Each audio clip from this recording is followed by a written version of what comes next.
Hello, I'm Dr. Basil Considine. I'm here from the ACU Online Writing Center, and today we're going to be talking about how to write about yourself in APA style.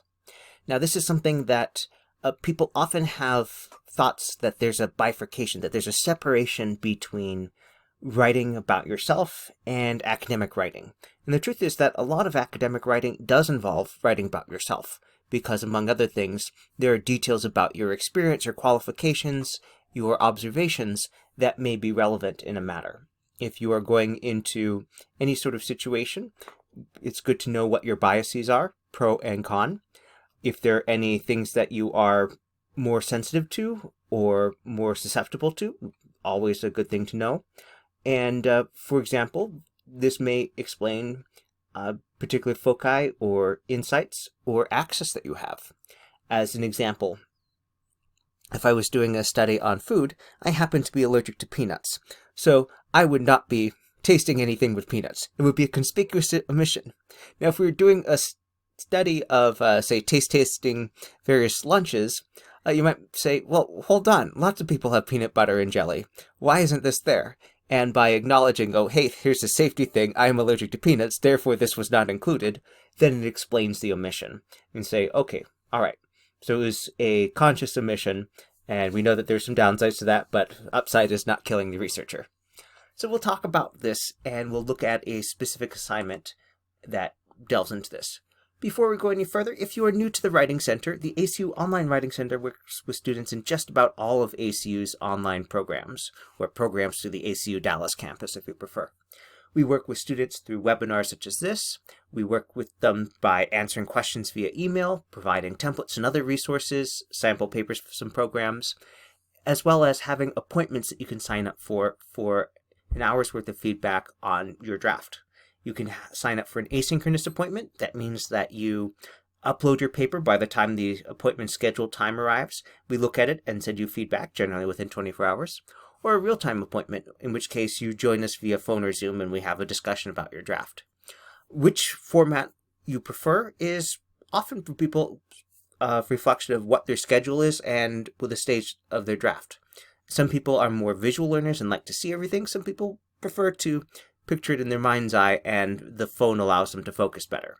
You might have questions that you want to ask in real time and go for that kind of appointment, or you may be working till late at night, right up to the submission thing, and then you need to check out and get some sleep. And so signing up for an asynchronous appointment where we can look at it while you're off doing your other things, sleeping, working, etc., that might be exactly what works best for your schedule. Regardless, all of these services are entirely free. You can access the Online Writing Center sign-up system by going to my.acu.edu, and under the quick links, selecting Online Writing Center, and that'll bring you to a page that has videos, walkthroughs, and other things that will help get you squared away. If you are looking at a particular program that you're enrolled in and looking for tie-ins, then just go to our Writing Webinars guide, scroll down past the schedule, and you'll find this tab guide that will direct you to all of the different courses that we have currently tie-ins for. As you can see, you select the program, and then we will show you the courses that we have tie-ins there. And then under that, under the descriptions, it will state which assignments have a specific tie-in webinar. So this is sorted in the order of the assignments in the course. So week 1, week 2, week 3, etc. You'll see me using our APA course paper template later. If you want to view our videos on the go, check out our YouTube channel, and we have explorations of various writing topics on our blog.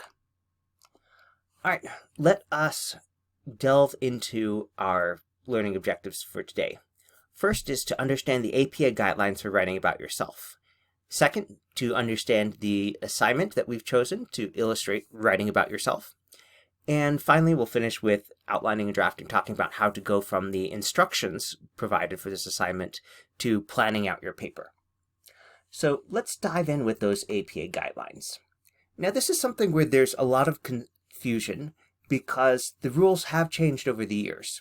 There was a period, especially in the 1980s and 1990s, where there was an idea that you had to remove yourself from scholarship, that you would never use I statements because it was considered informal.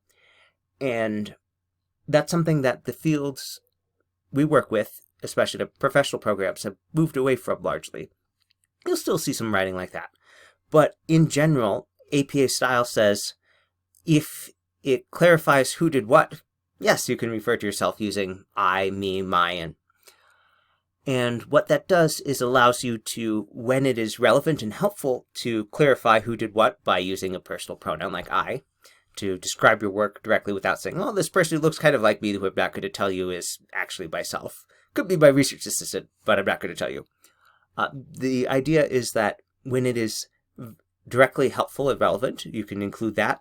And when it's not, if the focus is somewhere else, then there may not be any reason to mention you after you've clarified that you were doing certain things.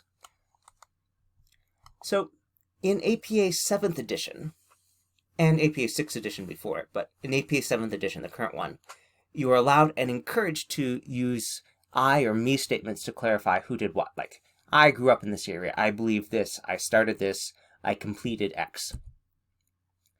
Now, you should also try and avoid overusing I statements, because if you have a whole paragraph that starts with I did this, I that, it becomes A, a little bit boring, B, a little fatiguing to read, C, it's hard to see where the focus is supposed to be because every sentence is starting with you as a subject, but very likely that's not the important stuff you want your reader to be paying attention to. Now compare the difference in these two examples. I'm a student researcher at ACU. I am very interested in things such as painting, running, and watching movies. I work 2 jobs on campus, and I live off campus, which makes the commute hard on days that I also work. Now, if you were doing a dating profile, the focus on you would be relevant. But here, let's look at what the focus is in the second example. I'm a student researcher at ACU. My interests include painting, running, and watching movies. Because I live off campus and work on campus, I have a long work commute on non-class days. Now, the difference here is that the first one seems like it's all about you in this particular sense of here are random facts about you. Whereas if you shift back and forth, we get the sense of, oh, here's who you are, and then here's some things that you do with the focus being on those things. And then it moves back to here's a dynamic in here. And that's more interesting as a reader, and it's also more helpful because we see which things we're supposed to focus on. Oh, listing out the interests. All right, describing their living, working situation. And if every sentence starts with I, it's hard to see that focus because everything is starting the same way. So use I statements when your things that you're doing, when the fact that it's you who is doing the action is important. Use my when it's helpful to clarify ownership and association. And don't write about yourself indirectly or in the third person unless you've clarified who is doing the action. Look at this example. I will be conducting all of the recruitment and data collection for this project. Participants will receive surveys. Now, because the first sentence says I will be doing all of those things, then we see participants will receive, and we know from the previous sentence who's giving those to them. And so that lets us keep that second sentence focused on, okay, here's what's happening, rather than putting the emphasis on you. It's not that it's grammatically incorrect to say, I will provide each participant with a survey to fill out, but that makes it sound like you're providing it is the key thing rather than they will receive the surveys to fill out. They will also participate in a focus group and fill out an exit survey. Okay, so this is saying we'll look at things before, do something, and then look at them afterwards. All right, and we know from the first sentence who's doing those things.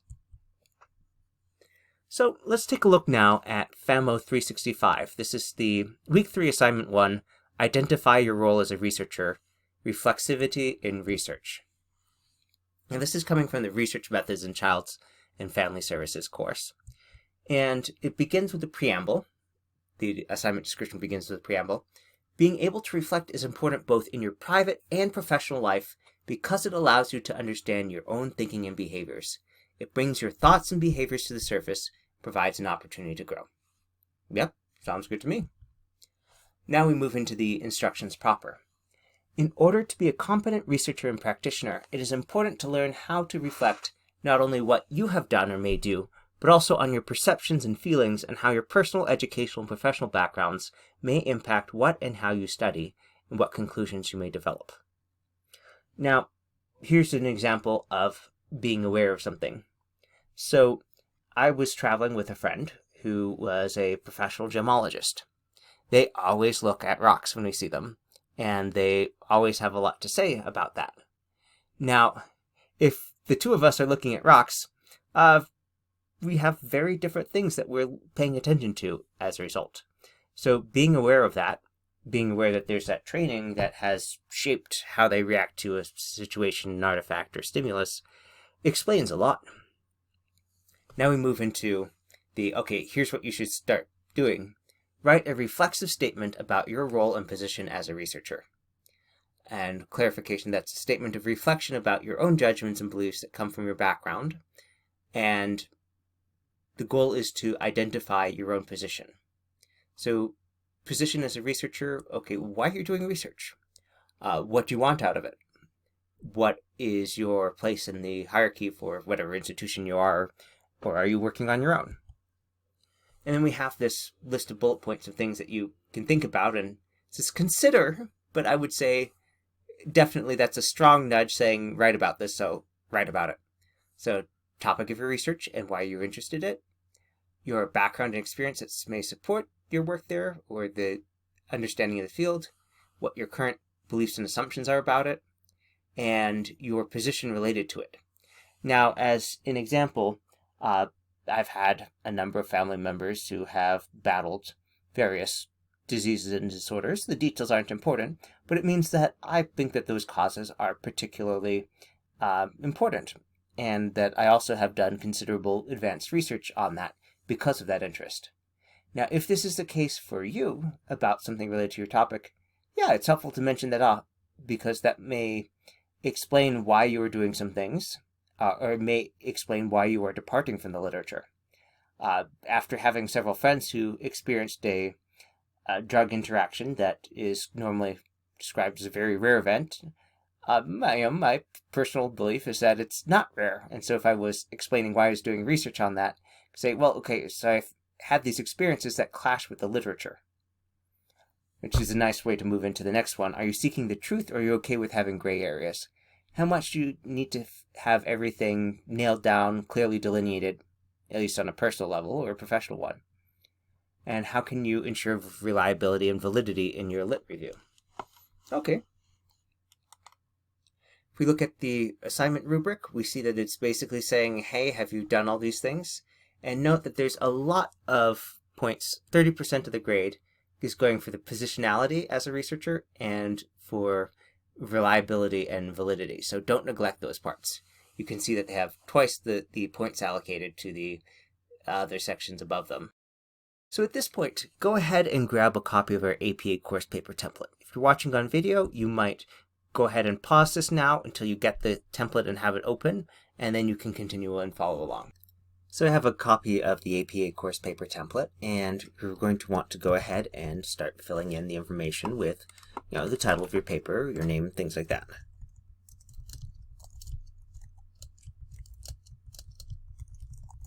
Now, writing about yourself as a researcher, that's descriptive, but it's kind of more than we need. Myself as a researcher, on the other hand, gives us all the information we need to talking about who and the role of the researcher. So whatever you choose for your title, make sure you match that up with the title on page 2 as well. And you can see that I've gone ahead and I've copied and pasted the instructions from the assignment website. And then we have only 250 to 300 words. So that's, 250 is about a double-spaced page with 1-inch margins, 12-point font. So we're talking 1 to maybe 1 1/4 pages, depending on how many headings and stuff we have. So with that, we want to make sure we do exactly what is required, because it would be very easy to write a lot that takes up the whole page and still not get to the list. So you want to start with filling in an outline, a plan for what you will be writing, to make sure you get all the things required, and then see what space, if any, you have left. So we know topic. Okay, this is basically giving us a list of information we need. So we need to have here not just any background, but relevant background. And experience going to be more than one. How many? It's going to depend, but keep in mind we don't have that much space, so it's probably not going to be more than 3.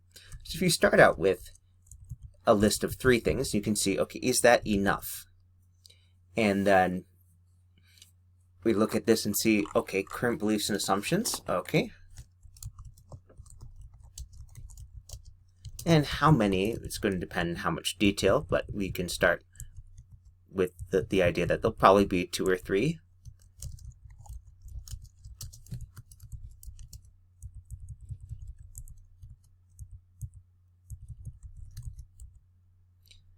And then we have the reflection on the topic.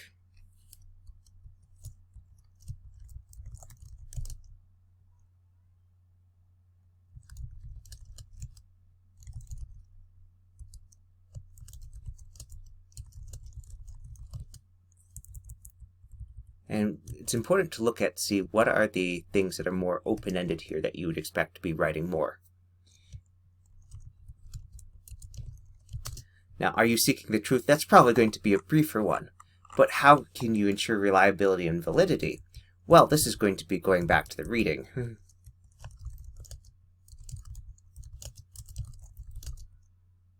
So start doing your list, and keep in mind that reliability and validity are 2 separate things.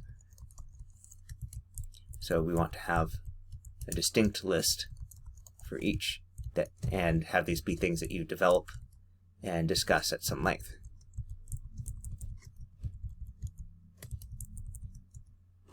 So keeping in mind again that this is just going to be around a page, maybe a page and a quarter of text, we want to start out with whatever those key things are, and make sure that when you are doing that, is say, oh, my topic is, I am interested in this because, and you can see that answering this question as directly as possible is going to be using the wording that's given you in the instructions. So start out with just the facts. You can always make it fancier or more flowing later, but start with, here's the exact pieces of information that you want to be conveying, especially if, for example, you're describing personal or workplace experience with the topic. And we can see, okay, how it may impact your research. Now we have a subcategory.